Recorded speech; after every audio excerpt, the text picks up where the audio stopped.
El siguiente programa es clasificación A, contenido dirigido para todo público. Los comentarios transmitidos en este programa son responsabilidad de quien los emite.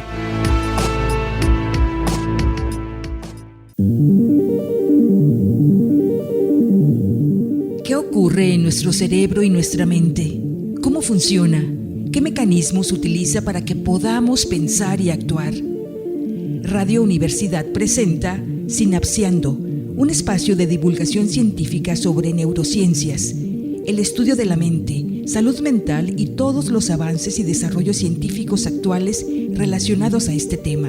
Sinapseando, la divulgación científica de las neurociencias. Bienvenidos.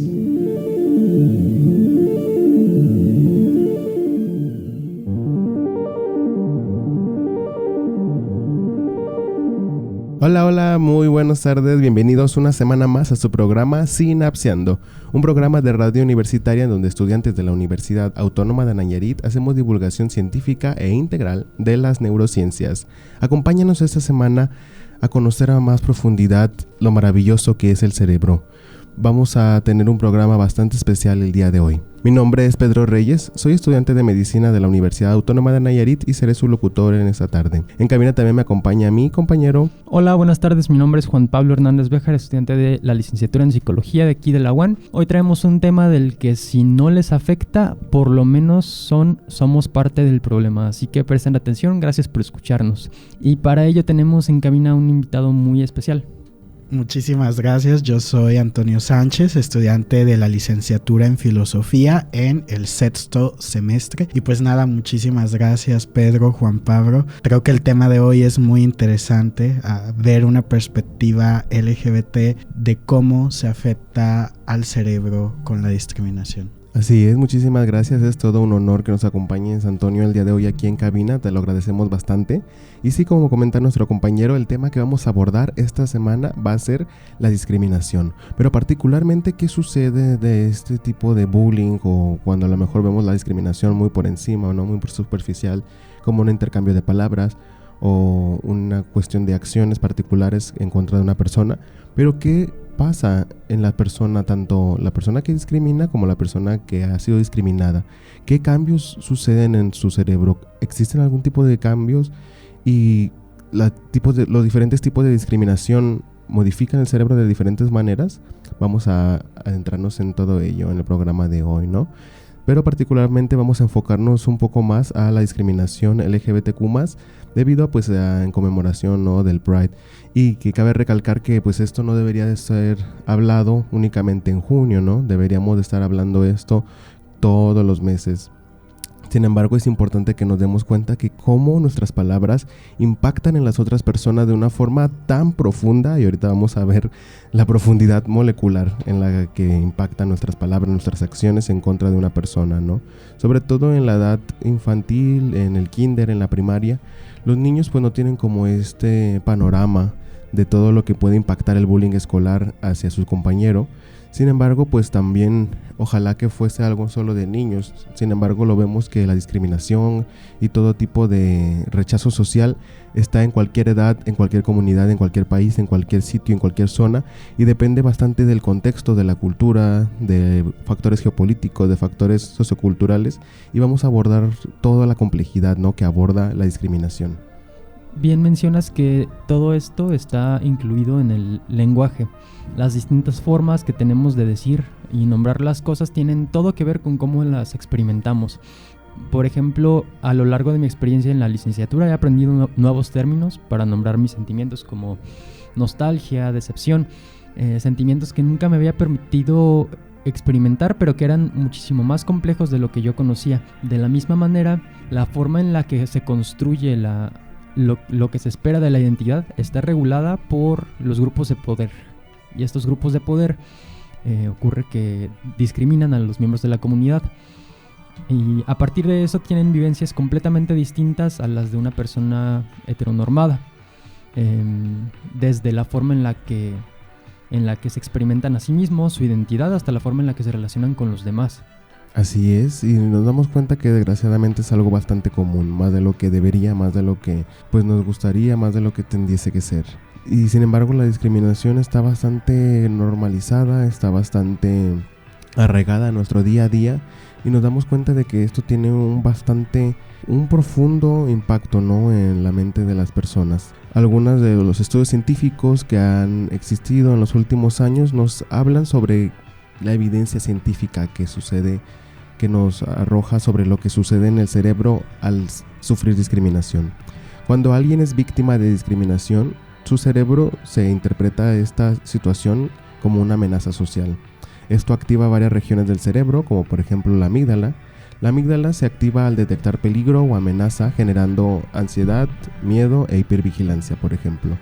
También otra de las partes del cerebro que se activan es la corteza prefrontal ventromedial, la cual normalmente ayuda a regular emociones, pero en situaciones repetidas de discriminación puede volverse menos eficaz, dificultando manejar el estrés en el día a día. También otra de las áreas que se ven activadas durante la situación de discriminación es la corteza cingulada anterior, la cual se activa frente al rechazo social, generando una sensación de dolor emocional que en resonancias cerebrales se parece mucho al dolor físico. Qué interesante, ¿no?, darnos cuenta de cómo discriminación, que pudiese ser a lo mejor una violencia invisible, a diferencia de a lo mejor un golpe, ¿no?, se interpreta en el cuerpo de la misma forma, y hasta a lo mejor el impacto psicológico impacta muchísimo más profundo que un impacto físico. Puede asemejarse con un trastorno de estrés postraumático, una afección de la salud mental diagnosticada que forma parte del manual de diagnósticos, en el que una persona revive constantemente los acontecimientos traumáticos a través de flashbacks, ataques de pánico, pesadillas, etc.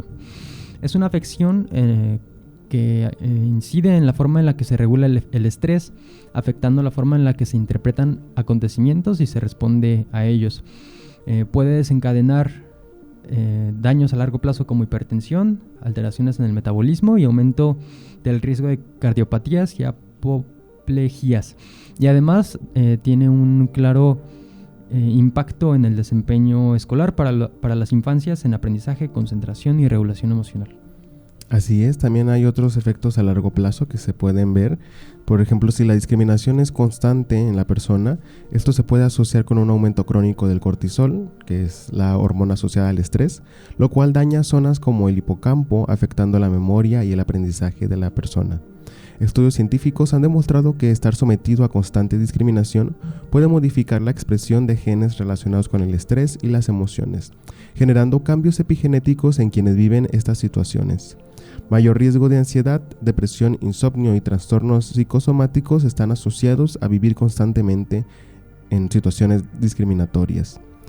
Algunos datos curiosos también asociados a la temática es que estudios de resonancia magnética funcional muestran que el rechazo social activa las mismas áreas cerebrales que el dolor físico, como ya había mencionado anteriormente. Y además, investigaciones en poblaciones discriminadas crónicamente revelan mayor prevalencia de trastornos cardiovasculares, como ya ha mencionado mi compañero Juan Pablo, al igual que trastornos inmunológicos y un deterioro cognitivo. Y la pregunta es que si todas estas situaciones y todo este impacto se puede revertir, y la respuesta es que sí, a lo mejor probablemente no en su totalidad, pero mediante la capacidad que tiene el cerebro de regenerarse mediante la neuroplasticidad. Y factores como el apoyo social, acudir a psicoterapia, actividades creativas o hasta de desarrollo espiritual y ambientes seguros pueden ayudar a reducir estas activaciones cerebrales nocivas y fortalecer circuitos de resiliencia.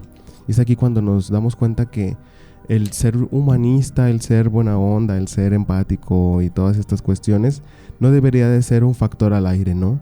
Darnos cuenta que como el hecho de que el humano se corrompa y discrimine y haga todas estas cuestiones hacia los otros nos evidencia un problema de salud pública, porque ya no solo se merma la integridad de la persona, sino que va muchísimo más allá. Hay cambios fisiológicos, hay cambios en la salud del individuo. Entonces, ¿cómo podemos garantizar la salud de toda la población si no garantizamos su libertad de expresión, por ejemplo, su libertad en este caso sexual? Cuando pues nos damos cuenta que la discriminación y todo este tipo de situaciones afectan de una forma bastante profunda hacia los individuos en general, ¿no? pero pues sobre todo hablando de la discriminación LGBTQ+, es algo bastante más evidente. Darnos cuenta que como personas que han sufrido discriminación por parte de su familia nuclear durante su infancia, durante su adolescencia, los ha llevado a situaciones lamentables, ¿no? Como quitarse la vida, por ejemplo, estar en depresión, someterse, ¿no?, a situaciones desagradables que se hubieran prevenido si su familia a lo mejor los hubiera aceptado o les hubiera educado, y darnos cuenta de hasta qué punto, ¿no?, escuchar obviamente también las posturas de las demás personas, pero darnos cuenta qué tan válidas son, que sí nace desde la libertad que tiene la persona, su libre albedrío, y que surge desde la ignorancia. Es ahí donde tenemos que cuestionarnos todas estas situaciones. Sí, es nuestra labor cuestionarnos, y ahora dejamos a un lado la ciencia por un rato y por favor, Antonio, nos compartes un poco de las humanidades. La ciencia social, los otros tipos de ciencias. Claro que sí. Gran explicación y gran exploración neurocientífica, que creo que es muy fundamental. Ustedes al inicio mencionaban mucho en cómo las palabras o el lenguaje impactan la mente, desde el hecho de cómo en el lenguaje podemos nombrar sensaciones y experiencias, desde sentimientos hasta acontecimientos que nos pasan en la vida cotidiana. Y esto me hacía mucho pensar en una autora que se llama Judith Butler, que es una filósofa del género, teórica de lo queer, que dice que el sujeto se constituye por mucho por el lenguaje.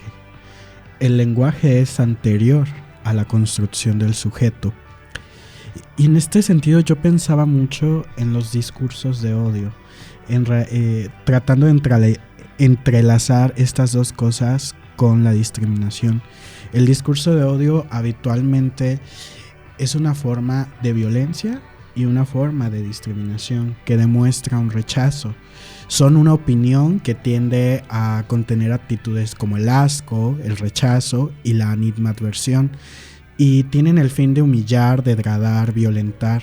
Y de acuerdo con la doctora Castillo Pacheco, que es egresada del programa académico en filosofía aquí de la UAN, los discursos de odio van en contra de características identitarias como el origen, la edad y la pertenencia a una población históricamente vulnerada, como el pertenecer a las poblaciones LGBT+. Y justamente en este sentido el discurso busca socavar toda condición social, dice Butler, para poder ejercer nuestros propios derechos humanos. Y se socavan los derechos de las personas que son aludidas mediante el lenguaje. Y en el discurso de odio contra las personas LGBT, pues sin duda hay un asco muy marcado en la sociedad. Hay un rechazo, como ya lo mencionabas, y cómo eso puede generar cambios en nuestra mente y en nuestra vida. Ahora bien, el discurso de odio se configura en forma de lenguaje, pero no se limita a este ámbito. Puede llegar hasta materializaciones como lo puede ser un crimen de odio. Y planteado eso, pues entonces sí, el discurso de odio es una violencia y también es una amenaza. La amenaza constante de que hay un posible daño que puede lesionar la vida de la persona que es aludida en el discurso. Y el discurso de odio pues ha dejado entrar en este tenor que es una entidad presente en la vida cotidiana.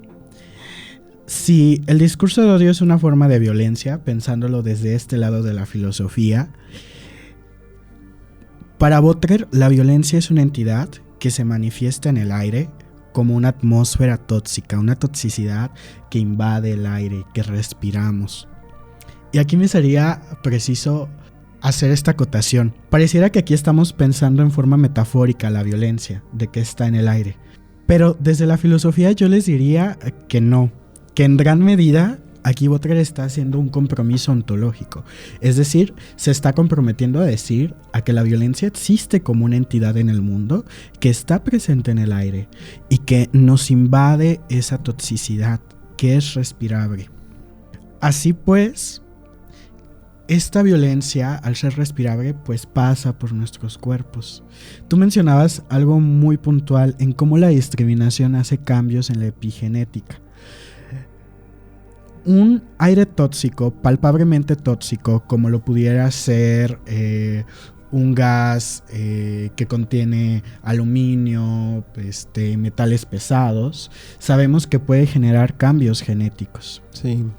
La violencia también lo genera. Y si pensamos en la violencia desde esta parte ontológica que marca Butler como un aire tóxico, entonces pensar que puede haber cambios en el cuerpo no suena descabellado por lo siguiente.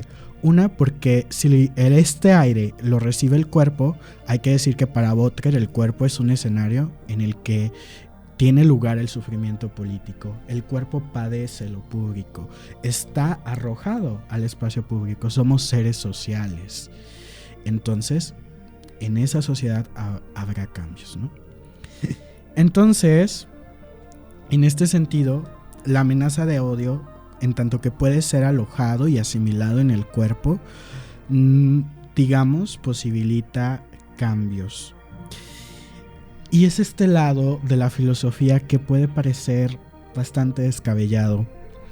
Sin embargo, en este punto que tú mencionabas de que la discriminación genera cambios en nuestra epigenética, pues yo diría que aquí hay una coincidencia que tiene la filosofía con las neurociencias. Y aquí quisiera agregar como este punto. De acuerdo con algunas investigaciones neurocientíficas, el que el sujeto viva expuesto a la discriminación genera estados de hipervigilancia. No sé si en alguna ocasión han escuchado este meme de que los gays llegamos más rápido a ciertos lugares. No voy a mencionar la palabra coloquial que se usa en estos memes, pero ponen imágenes de Google Maps que dicen va en gay, va en LGBT y llega en 3 minutos en una distancia que llegas en 10, 30 minutos, ¿no? Pues eso, aunque suene chiste, tiene algo de verdad. ¿Por qué? Porque las personas LGBT+, o incluso las mujeres que son sometidas a ambientes de violencia, caminan más rápido en ciertos espacios públicos. Porque en gran medida lo que genera la hipervigilancia es activar mecanismos en el sistema nervioso simpático, aumentando elementos como la tensión muscular, el ritmo cardíaco y con ello esta tendencia a movernos rápido. Pero que existe esta tendencia no es en gran medida algo al azar, sino ocurre en gran medida porque hay una constante amenaza. Para Butler, la amenaza del discurso de odio, de la discriminación, se aloja en el cuerpo, la padece el cuerpo, está como constante recordatorio. Una persona LGBT+ puede habitar el espacio público y en el espacio público pueden decirse muchas palabras, demasiadas, desde insultos, desde sentir que una persona va atrás, aludiendo de cierta forma a las personas LGBT y que la persona que las escucha piensa que son en contra de ella. Quizás no hay una evidencia palpable de que haya una amenaza real, pero la amenaza existe en tanto que la persona ya fue sometida a niveles grandes de violencia y de discriminación. Y entonces la amenaza recuerda que la vida peligra y entonces tendemos a caminar más rápido. Sí, es llamativo que se activen los mecanismos de supervivencia de una forma distinta al resto de las personas. Normalmente la principal razón por la que se invalida cualquier movimiento es por pensar que están en la misma posición jerárquica o de poder. La realidad es que no. Desde la forma en la que se relacionan con los demás entornos, puedo pensar en un hogar en el que constantemente sientan la presión de ocultar su identidad, ocultar quiénes son. La tensión que se puede sentir en el aire, la incapacidad que tienen de pasar por los mismos espacios que las personas que dirigen, que establecen la norma, en definitiva no están en la misma posición. Y por eso es importante recordar cuánta violencia se ha ejercido, porque la violencia desde esta perspectiva permanece en ellos, en estos grupos, en estas personas. Así es, justo lo que comentaban anteriormente sobre la hipervigilancia. Esta hipervigilancia puede derivarse desde un trastorno de ansiedad o la misma hipervigilancia generar un trastorno de ansiedad, ¿no? Y darnos cuenta que se han normalizado muchas de estas cuestiones, ¿no? Como estar pues bastante activo, bastante alerta, pero obviamente pues tiene sus beneficios, ¿no? El estar atento, el estar prevenido, el creer que vamos a sobrevivir mejor. Sin embargo, pues genera bastante cortisol, por decir un neurotransmisor, ¿no? Que genera bastante estrés, bastante fatiga mental, y pues te quita calidad de vida, ¿no? Quieras o no, te quita este sentido de calma, de paz. Pero pues es a lo que se orilla la sociedad, ¿no? A lo que se orillan las minorías en general, debido a pues las estructuras de poder que habían mencionado anteriormente. Y también pues me gustaría recalcar un poco sobre esta cuestión de la discriminación como un factor social, ¿no? Que muchas veces creemos que la discriminación es, por ejemplo, señalar a una persona, el bullying escolar, el intercambio de palabras. Sin embargo, la discriminación va mucho más allá de una interacción humano-humano.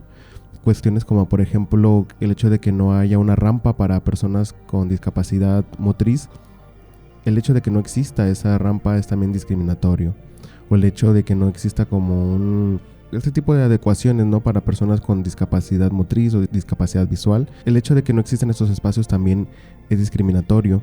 O el hecho de que existan unos espacios beneficiosos para unas personas, pero no para otras personas, ¿no?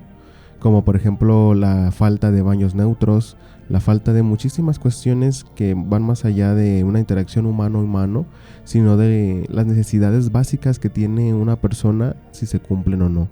Y estas necesidades, poniéndolas en un contexto social, nos damos cuenta de que va mucho más allá de nosotros como ciudadanos, como personas, sino que, como habían mencionado, ¿no? Vivimos sumergidos en todas estas estructuras de poder, y darnos cuenta que tanto nos compete a nosotros como individuos el prevenir la discriminación, y que tantas son cuestiones que van más allá de nosotros, ¿no? De nuestras autoridades en general, ¿no? Darnos cuenta que tanto podemos hacer para prevenir que las minorías se quiten la vida, que las minorías sufran estragos amargos o que disminuya su calidad de vida. ¿Qué tanto se puede prevenir? Se puede prevenir si hubiese voluntad, si hubiesen cambios a los sistemas educativos, los sistemas laborales, los sistemas de salud. ¿Qué tanto podemos prevenir nosotros como ciudadanos y qué tanto tenemos que exigir hacia las autoridades? Es por ello que muchas veces cuando se ve una marcha, muchas personas creen que pues solo es un desfile o solo están vistiendo ropa extravagante, pero va mucho más allá de simplemente expresarse, sino de exigir lo que ya debería de estar, exigir lo que se compete, los derechos humanos, la voluntad, exigir algo que no deberíamos de estar exigiendo tantos años. Sin embargo, pues este tipo de luchas, como había mencionado, están vigentes por algo. Si no hubiese nada de ruido es porque todo estaría bien. Entre más ruido haya, quiere decir que se tienen que cambiar muchísimo más las cosas. Y también señalar que para las personas a las que más se les dificulte aceptar estos conceptos y estas ideas, no se trata de derribar quiénes son ustedes, sino de permitir que existan otras formas de amar y otras formas de expresarse, otras formas de ser. Hasta cierto punto sí implica abandonarse a sí mismo, lo que uno piensa, lo que uno cree, lo que uno tolera, pero en el fondo no se trata más que de aceptar una realidad que ya viven estas personas. Más allá de, por ejemplo, he escuchado intentos de realizar explicaciones aludiendo a traumas en la infancia o a defectos genéticos, como si fuera necesario dar una explicación científica para la existencia de estas personas. ¿Qué es lo que sí? Hacerles una prueba de ADN a las personas de la comunidad. Claro que son seres humanos, está de más mencionarlo. No hace falta una explicación, no hace falta ni siquiera comprensión. Lo único que hace falta es dejar que estas personas existan en estos espacios, respetarlas y tolerarlas sin necesidad de si las entiendas o no, si tienes una teoría para explicarlas o no, dejarlas ser. Así es una cuestión bastante personal, ¿no? El desarrollo de la empatía, del humanismo, el desarrollo de la inclusión social, esto va mucho más allá de necesidad de comprender como que si fuese una explicación matemática o un teorema.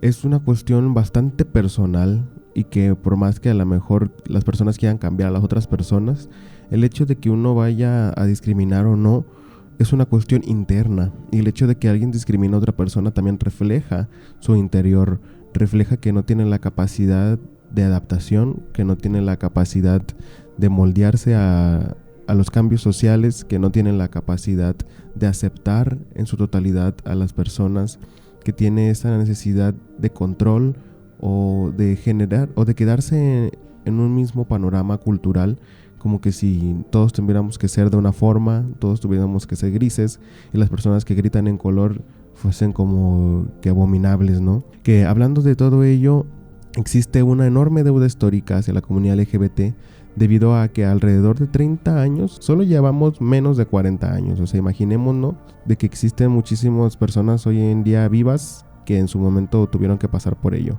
Pero hace menos de 40 años, el ser parte de la comunidad LGBT era considerado como una enfermedad mental.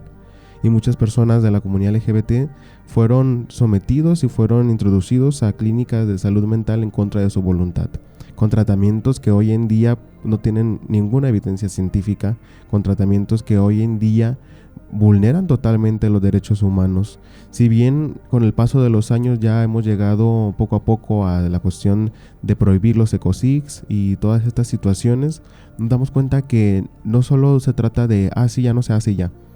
Se trata de reeducar a toda la sociedad, de reeducarnos y de darnos cuenta de por qué en verdad no es una enfermedad mental, de la libertad que tiene el individuo de ser, de expresarse, de compartir, de crear, de simplemente ser esa misma persona sin necesidad de adaptarse a las situaciones, que lamentablemente es algo más común de lo que creemos, ¿no? Muchas personas tienen que ocultar quiénes son verdaderamente para a lo mejor ser aceptados en un trabajo, poder generar dinero, poder sobrevivir, y es aquí cuando muchas personas caen en la cuestión de enmascarar quiénes son por supervivencia social, y darnos cuenta que cómo el mismo sistema nos orilla, ¿no?, a desprendernos de nuestra autenticidad, de nuestro verdadero yo. Muy interesante todo esto. Y sí, justamente creo que este recordatorio, que a veces parece estar de más, pero creo que es necesario decirlo, las personas LGBT+, somos seres humanos con todas sus letras, pese a lo que la sociedad piense, frente a lo que los estereotipos del imaginario piensen y frente a lo que los discursos de la ciencia digan y piensen. Durante muchos años, justamente lo has mencionado, la ciencia nos ha catalogado como una enfermedad, nos ha patologizado, y eso por mucho generó grandes errores en las sociedades. Incluso hubo momentos en sociedades, incluso aquí en México, donde ver a una persona LGBT+, saber que una persona era LGBT+, implicaba que del otro lado ibas a encontrar una reacción de asco, una reacción de que alguien quería vomitarse porque pensaban que había un sujeto enfermo, un sujeto que les podía contagiar. Y esta invitación a pensarnos como seres humanos, a vernos como seres humanos, no es una invitación más que a vernos como iguales. Creo que es preciso saber, como lo mencionaba Juan Pablo, en qué posición de poder estamos. En el inicio yo mencionaba que las personas LGBT+ expuestas al discurso de odio, a la discriminación, no habitan de la misma forma el espacio público.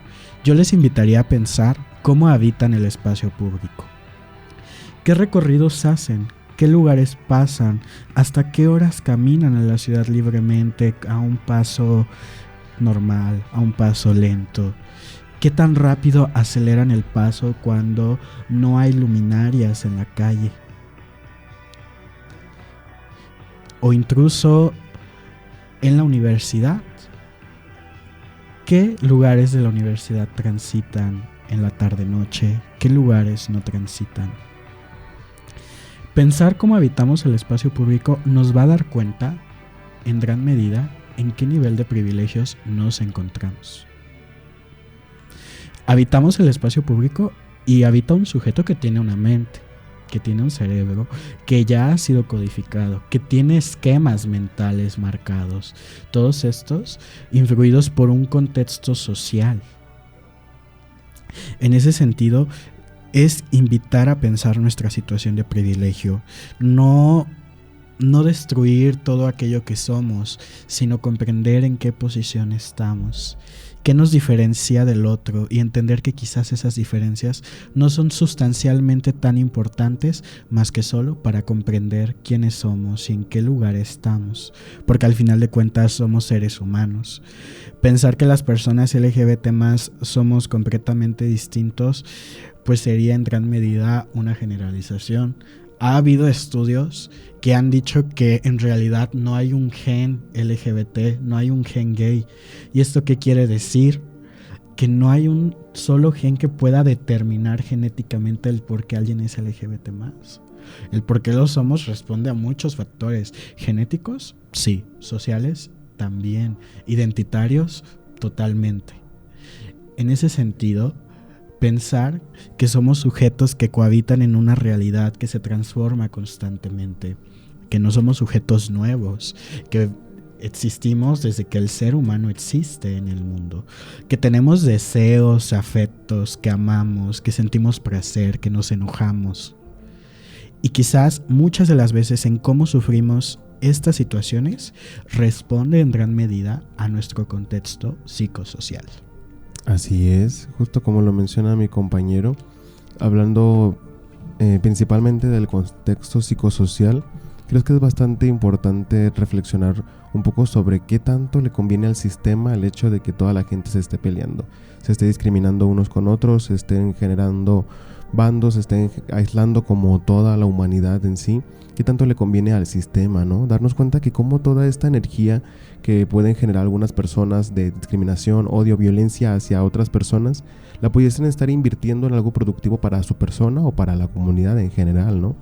Cómo libremente se normaliza en nuestra cultura tanta violencia, tanta jerarquía entre los mismos humanos, tanta distancia, o sea, como que si fuésemos una especie diferente todos, ¿no? Como que si nos creyéramos bastante profundamente el cuento geopolítico, ¿no? Como que si las barreras territoriales geográficas fueran como lo único que nos limita a entre todos ser, por ejemplo, una comunidad respetuosa, autosustentable, fraterna.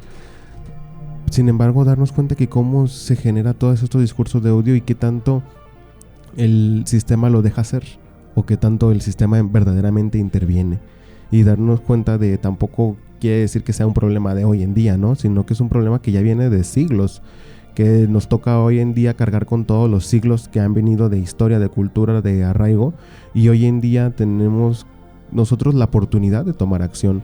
Nosotros los jóvenes me he dado cuenta que hemos estado tomando más acción a diferencia de otras generaciones, y esto se debe a que nos estamos educando más, a que estamos teniendo una apertura de conciencia, una apertura, pudiésemos decir, apertura en general, ¿no? Para poder incluir a todas las personas, a todas las minorías, a cualquier persona discriminante, y cuestionarnos en verdad qué tanto impacto puede tener la discriminación en la otra persona y cuál es la necesidad de discriminar a otra persona, generar dopamina en uno mismo, enaltecer nuestro ego, enaltecer nuestra identidad, cuando la misma discriminación afecta también a la persona que discrimina, debido a que principalmente le tiene que generar algún tipo de cortisol, algún tipo de estrés, ¿no? Pero principalmente el hecho de discriminar a otra persona evidencia lo que hay dentro de esta persona, el vacío emocional que puede tener esta persona y que trata de llenar con reafirmar su inseguridad, ¿no? Porque a lo mejor el hecho de ver a una persona tan libre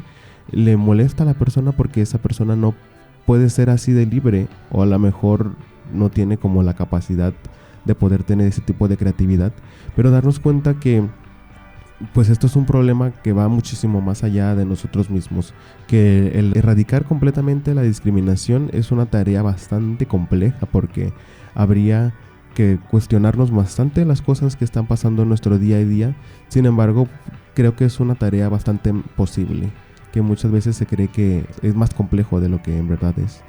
Totalmente lo que dices. En estas situaciones es cuando más cobra importancia el fenómeno de la proyección, en el que le atribuimos características a una persona fuera de nosotros que en realidad son un reflejo de las cosas que tenemos nosotros.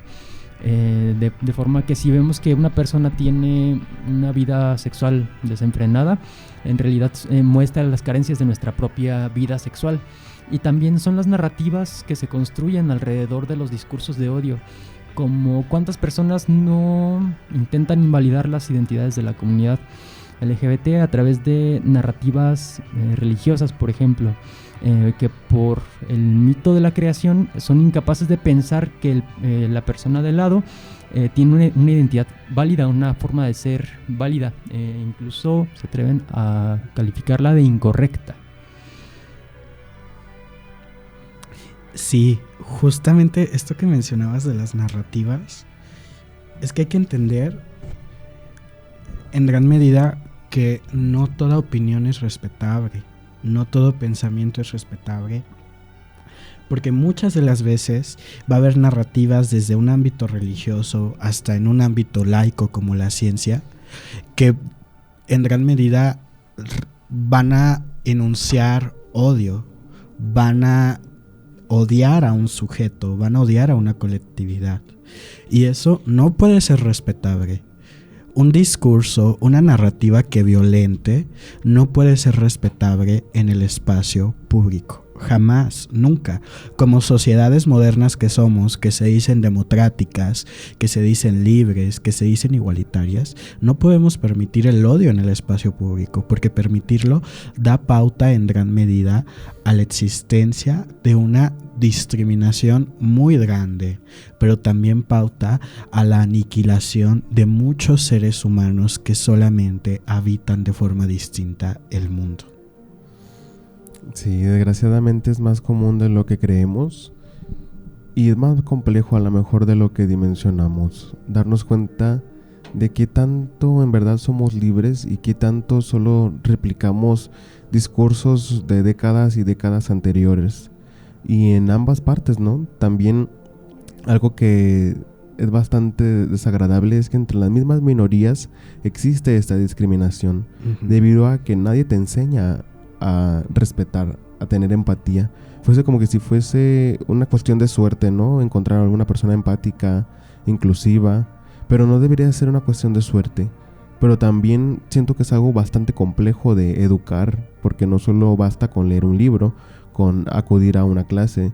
Es una tarea constantemente de reflexión, de introspección, de reaprender, y el reaprender conlleva bastante tiempo con uno mismo, estar a gusto en la soledad para poder comprender todo este tipo de situaciones, para posteriormente poder pues tener una perspectiva diferente, ¿no? Porque los cambios a lo mejor que se requieren no son físicos. Bueno, sí hay muchos cambios físicos, ¿no? Que habíamos mencionado anteriormente, como adecuaciones institucionales o a espacios públicos. Sin embargo, el verdadero cambio es un cambio que está atrás de nuestros ojos. Está en todo nuestro sistema nervioso, en nuestro cuerpo en general, en nuestra mente, en nuestra psique, en nuestro ser.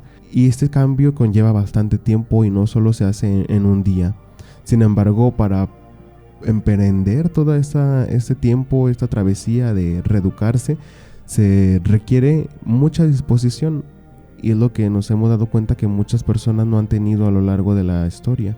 La falta de disposición, la falta de ganas de querer reaprender, de querer escuchar, de querer valorar y validar a otras personas. ¿Por qué? Pues cada persona tiene su historia de vida.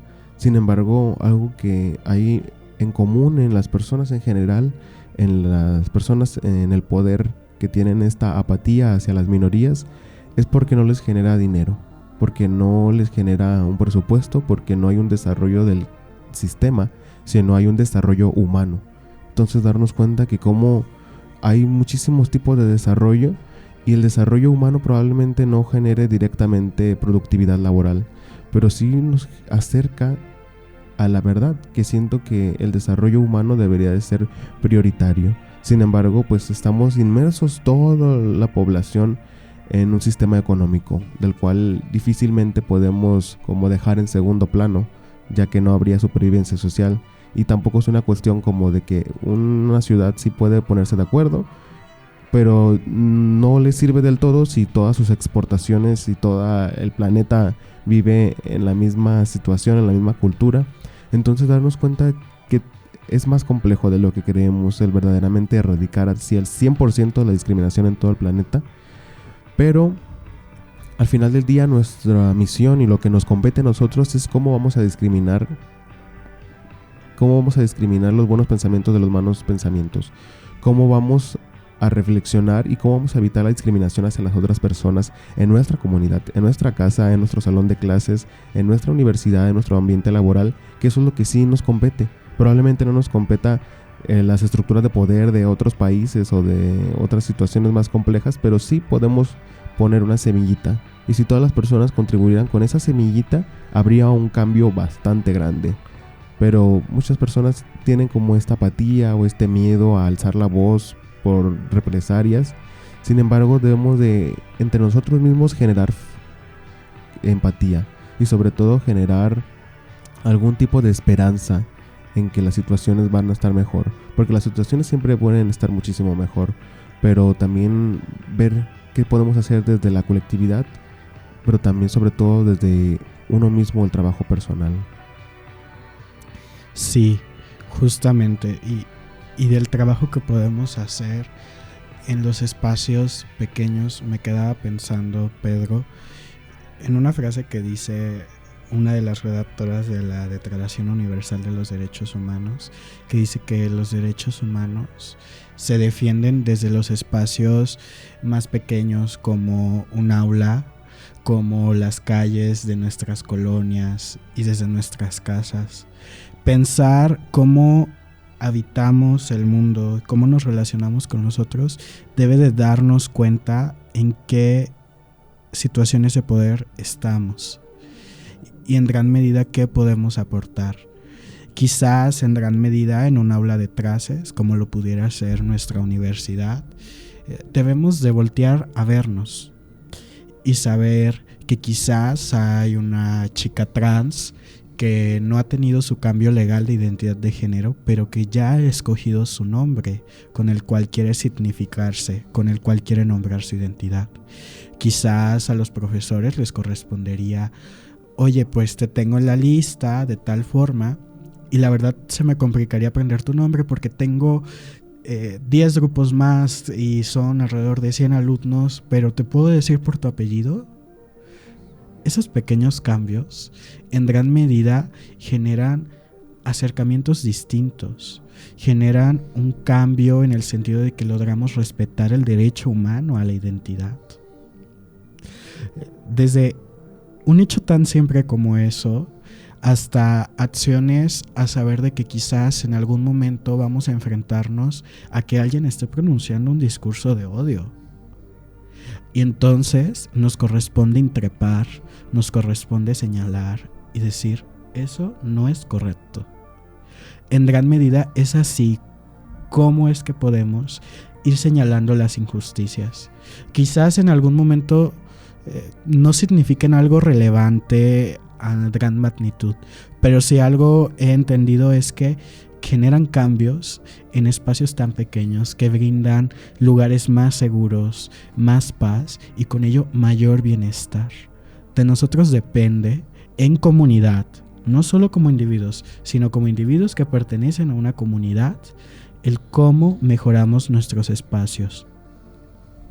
Antonio, sé que asististe recientemente a un foro en la UDG. ¿Nos podrías platicar un poco de lo que viste?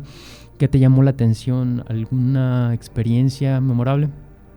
Sí. Claro que sí. Bueno, te cuento. Sucedió el Pride académico organizado por la doctora Arcelia Paz, una gran investigadora a quien le mando un abrazote hasta allá a la UDG, al Centro de Estudios de Género del CUSH Belénes. Y pues bueno, tuve la oportunidad de exponer mi investigación del verano delfín del 2024. En ese sentido, pues tuve la experiencia de compartir un análisis que hago a los crímenes de odio ocurrido en la zona occidente de México, y fue un momento donde compartí con demás compañeros amistades que tenía en Guadalajara y que no recordaba, pero que ellos a mí sí, y eso fue una de las más gratas experiencias.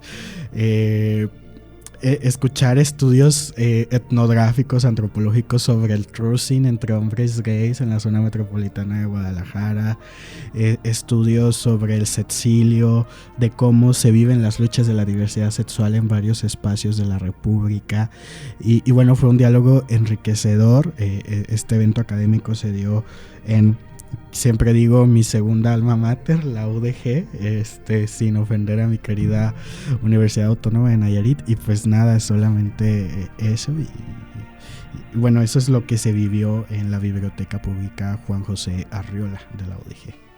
Así es, desgraciadamente hemos llegado al final del episodio, ya nos quedamos sin tiempo, pero te agradecemos enormemente, Antonio, por habernos acompañado en este programa. Te agradecemos muchísimo todo lo que nos has aportado en materia filosófica y pues información en general. ¿Algo que te gustaría comentar antes de despedirnos? Pues nada, agradecerles, Pedro, Juan Pablo, por esta invitación. Yo siempre encantado de venir a Sinapseando, y pues nada, un abrazo a todo el público, a todas las personas que nos escuchan, y pues solamente eso. Muchísimas gracias. Gracias, Antonio. Gracias al licenciado Juan Carlos Castañeda por acompañarnos en los controles. Bravo. Y síganos sintonizando. Esto fue Sinapseando, gracias a ustedes que nos escucharon. Así es, sigan sintonizándonos todos los jueves en punto de las 5 p.m. en la estación 101.1 FM de Radio One. Les agradecemos mucho habernos escuchado. A todas las personas que estén más interesadas en la temática, les invitamos a investigar más en fuentes confiables, sobre todo a educarse en todas esas temáticas, y si hay alguna persona de algún grupo minoritario que nos está escuchando y cree que su identidad no es válida, les recordamos que es totalmente válido. Les recordamos que hay muchos espacios públicos en donde puede recibir apoyo profesional, y les invitamos a acudir a esos espacios, y les mandamos un gran apapacho, y su identidad es totalmente válida. Todas las personas son totalmente válidas. En tus redes sociales, Antonio, por favor. Claro que sí, en Instagram me pueden encontrar como @antoniosanchez.mx. Me pueden mandar mensaje, tardo en contestar, pero contesto.